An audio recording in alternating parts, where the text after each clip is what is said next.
Alors, je continue mes discussions, mes causeries sur l'anglais, dans ce rapport de français, que j'ai engagé il y a déjà plus de 30 ans, dans mes premières publications, mes premiers travaux. Enfin non, en fin de compte, plus que ça d'ailleurs, puisque j'ai fait un DEA de linguistique anglaise à Lille 3 en 1981, donc ça fait bientôt 40 ans. À Lille 3, c'est-à-dire Villeneuve d'Ascq. Et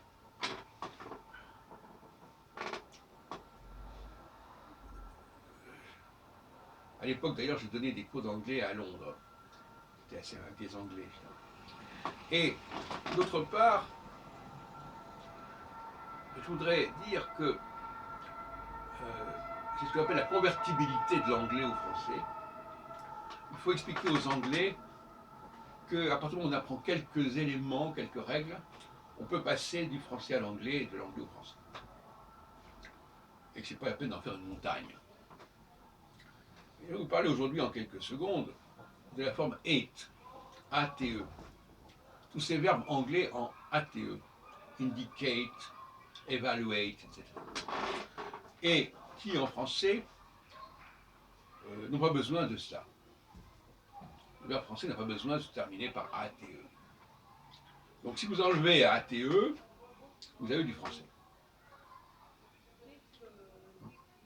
Ce qui est énervant quand un Français écoute l'anglais, c'est que constamment les verbes français sont taxés, sont collés à cette forme en ATE.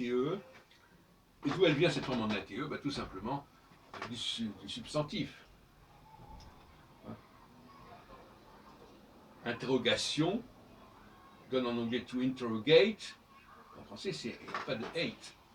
Donc, ils ont créé tous leurs verbes en ATE à partir non pas du verbe français, mais à partir du substantif français dérivé de ce verbe.